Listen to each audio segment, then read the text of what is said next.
Di depan gua kali ini sudah ada laptop yang sangat ditunggu-tunggu di Indonesia, dan emang beberapa hari kemarin tuh udah banyak yang pre-order, tapi kita ikut-ikutan juga dan datang ke tempat kita. Dan laptop ini tentunya menggunakan dengan CPU terbaru, yaitu Snapdragon. Karena kan di Komputek itu kan cuman kita ngeliat Asus, terus Acer, Lenovo tuh nggak ada, dan kebetulan masuk duluan ke Indonesia resmi itu Lenovo duluan. Dan gue tuh cukup penasaran gitu gimana dengan Lenovo Yoga. Dan ini bukan video unboxing, ini video hands on. Dan kalau di compare langsung aja dah dibahas.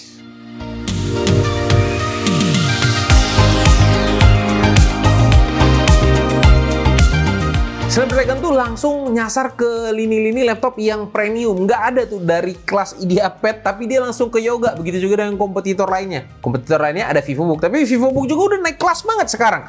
Nah, ini Lenovo Yoga Slim 7 1480XM dengan CPU Snapdragon apa nih? Snapdragon X Elite yang 12 core. Oke. Kita langsung aja buka apa aja isinya, apakah sama dengan laptop-laptop Lenovo Yoga pada umumnya. Tadi sih sebenarnya gue udah coba-coba dikit ya, dan sebenarnya sih di dalam boxnya itu ternyata sama aja. Gue kira ada yang membedakan karena membawa CPU lain, ternyata sama aja. Terus di dalam boxnya itu ada box lagi. Di sini ada buku panduan manual. Di sini ini kartu garansinya Lenovo. Terus ini chargernya, ini kabel chargernya. Ini adapternya. Nah, adapternya itu Type C. Sayangnya ini Type C itu tuh nggak bisa dicopot-copot ya. Jadi kan ada charger yang bisa dicopot-copot terus jadi C to C. Ternyata ini langsung nyambung ke kabelnya. Kenapa ya? Lenovo harusnya buat tuh lebih simpel lagi ya. Kita langsung ke laptopnya aja. Ini dia laptopnya. Ini yang bakal kita hands on, dan di sini nih sudah ada tulisannya plastik free di sini tuh.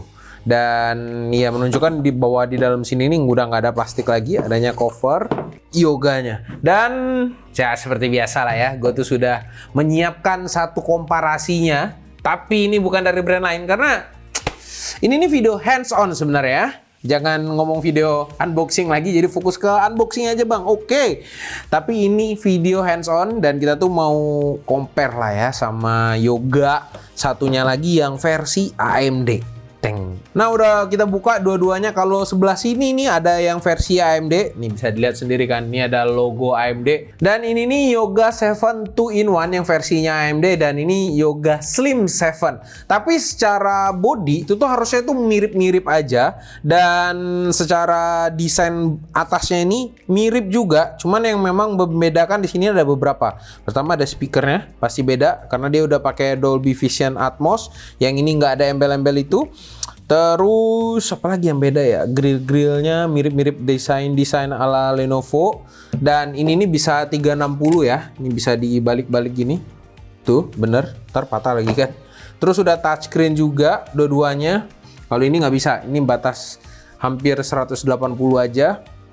Tapi memang Yoga series tuh desainnya mirip-mirip. Cuman detail-detail kecilnya yang membuat mereka tuh beda. Nah itu sekilas saja kita komparasi. Secara desain itu gue tuh mau lihat ada perbedaan yang besar apa enggak. Ternyata bedanya itu tuh tipis banget kalau misalnya kita lihat ya antara dua ini. Cuman kalau detail-detail kecilnya baru kelihatan agak beda. Kayak speakernya lebih gede, grillnya, terus touchpadnya lebih gede yang di sini.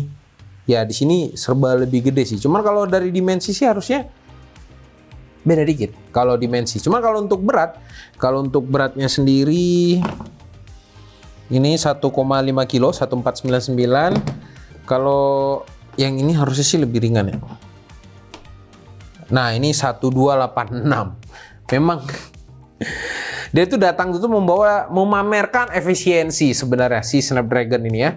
Oke, mungkin itu aja komparasinya tipis-tipis aja. Nanti kalau kita komparasi terlalu banyak kan kayak kasus yang sebelum-sebelumnya. Nah, membedakan Lenovo Yoga yang menggunakan Snapdragon ini apa sih dengan si Intel dan si AMD? Sebenarnya Yoga ini datang tiba-tiba tuh ngerusuh karena dia membawa spesifikasi yang cukup menjanjikan, dan spesifikasi laptop yang menggunakan Snapdragon ini lumayan gila.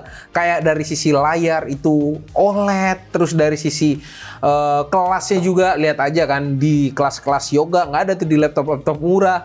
Terus dari sisi feel-nya juga tuh beda banget. Dan kayak yang gue udah tunjukin tadi, dari sisi bobot, itu tuh ringan semua. Ini dari setiap brand itu tuh melakukan hal yang sama. Mereka tuh pasti tipis, terus ringan, walaupun dia 16 inch, tapi lebih ringan daripada kompetitor-kompetitor yang memang yang ditawarkan tuh efisiensi. Karena begitu CPU-nya sudah mendapatkan efisiensi yang maksimal, tentunya coolingnya pun nggak perlu yang gede-gede dan yang berat-berat. Makanya dia bisa punya desain yang tipis-tipis dan punya daya tahan baterai yang cukup lama. Karena kan yang dipamerin kan baterai dan efisiensi. Dan kita langsung aja lihat si Snapdragon X Elite ini. Nah, kalau dari spek CPU-nya sendiri, dia sudah menggunakan Snapdragon dengan 12 core. Sebenarnya sih dari Snapdragon itu ada 3 seri yang udah rilis.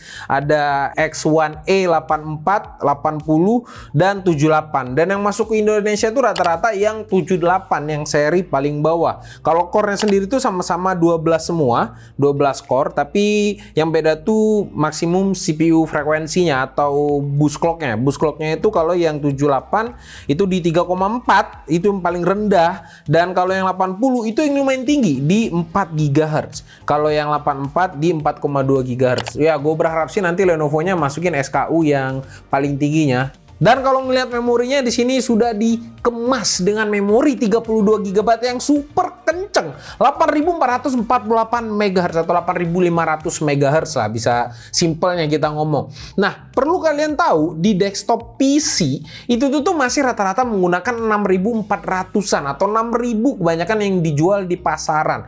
Dan ini itu di laptop menggunakan clock memori 8500. Memori gue yang paling tinggi aja di sini itu 8200. Goks, ini kencang banget. 32 GB ya harusnya more than enough lah untuk kebutuhan browsing, office itu tuh udah mencukupi banget. Kalau untuk Wi-Fi sendiri di sini sudah menggunakan Wi-Fi 7 lagi-lagi yang terbaru, sementara Yoga series lainnya harusnya sih nggak begitu banyak yang menggunakan Wi-Fi 7 ya. Tapi dengan Snapdragon dia sudah menggunakan Wi-Fi 7, terus sudah ada NPU 45 TOPS. Terus GPU-nya menggunakan ya tentu dengan Adreno GPU, oke? Tapi kalau misalnya kita lihat lagi di websitenya Lenovo, apa sih yang diunggulkan dari sebuah laptop Snapdragon ini? Kalau kita lihat patch-nya itu langsung AI. Memang sekarang tuh gimmick AI itu lagi lebay aja, nggak di brand gede atau brand kecil. Pokoknya semua brand tuh berlomba-lomba mengagung-agungkan AI. Jangan sampai AI ini di atas Tuhan kita gitu kan. Tetaplah percaya sama Tuhan kalian ya. Jangan percaya banget sama AI. Walaupun AI itu pinter banget, tapi ya nggak semua-semuanya di-AI-in. Ya udah, tapi kita coba aja seberapa bagusnya AI di sini atau bekerja apa enggak AI yang ada di laptop ini. Gue coba pakai Paint. Mungkin buat yang belum tahu, kalian tuh bisa buka Paint kalian kalau Windows kalian sudah terbaru banget. Paint, terus di situ tuh ada menu Co-Creator. Dan Co-Creator ini membutuhkan processing AI. Makanya di sini NPU-nya itu sudah menggunakan 45 TOPS, tapi seberapa kencang nih? Gue buka Co-Creator sini, kita langsung coba aja. Nah, di sini sudah gue ketik pohon di pegunungan dan gue ekspor nih jadinya. Set. Oke, kita tunggu dan dia lagi loading. Kita lihat nih story text managernya seperti apa. Tuh. Nah, kalau misalnya kalian lihat di sini, tuh NPU-nya jalan tinggi-tinggi karena dia tuh lagi mengerjakan lah. Dia mungkin compile hasil informasi dari internet ke kanvas kita dan membutuhkan NPU-nya. Dan kalau misalnya kita lihat graf CPU-nya, dia tuh nggak gitu kerja banyak. Yang banyak kerja itu dari NPU-nya. Karena kan bisa dilihat sini kan grafnya NPU-nya tuh jauh dominan lah. Mungkin bisa kalian lihat di sini. Nah, ini ya kalau kelihatan ya, soalnya dia flare ya. Nih, ada NPU-nya yang lagi naik-naik. Kalau CPU-nya datar. Tapi itu sekilas untuk cobain NPU-nya. Memang bekerja apa enggak di laptop ini? Ya ternyata bekerja. Tinggal PR kita aja nanti untuk ngetes NPU-nya ini seperti apa. Karena ngetes NPU itu memang ribet banget. Jadi yang lebih gampang sebenarnya itu tes Cinebench. Lebih gampang. Nah, kalau setelah kita tes di sini, CPU-nya tuh 1493 dan CPU single core-nya 206.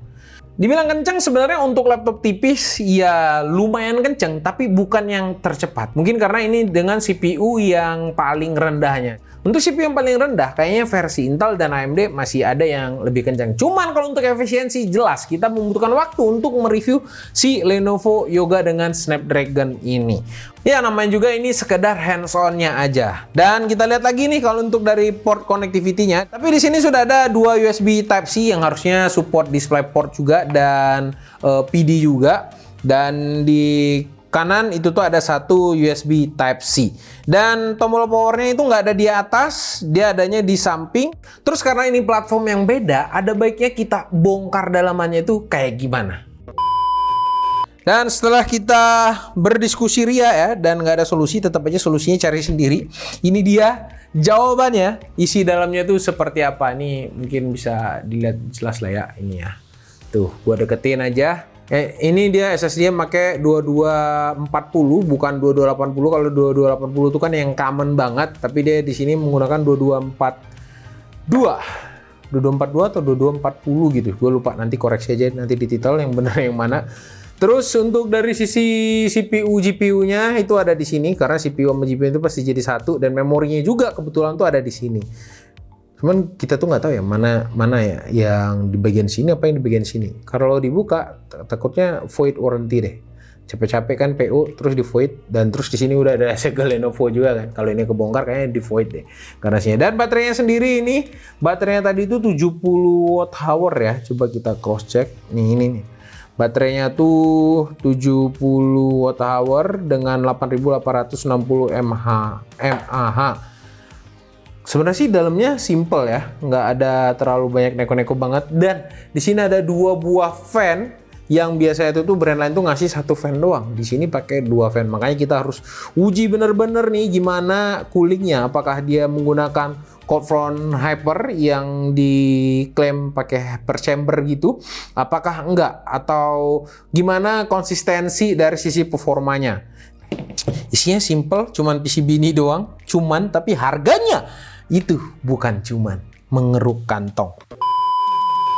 Jadi tungguin aja reviewnya lengkapnya seperti apa. Mungkin kalian tuh bisa komen di bawah lah, kasih pendapat kalian atau kasih komen kalian untuk kita nih harus nambahin tes yang seperti apa untuk mengetahui lebih dalam lah performa si Yoga 7 ini seperti apa, atau kita tuh mau explore Yoga 7 ini seperti apa. Mungkin kalian bisa drop aja komen kalian di kolom komentar. Sampai jumpa di video selanjutnya. Gua Rodi. Bye bye guys.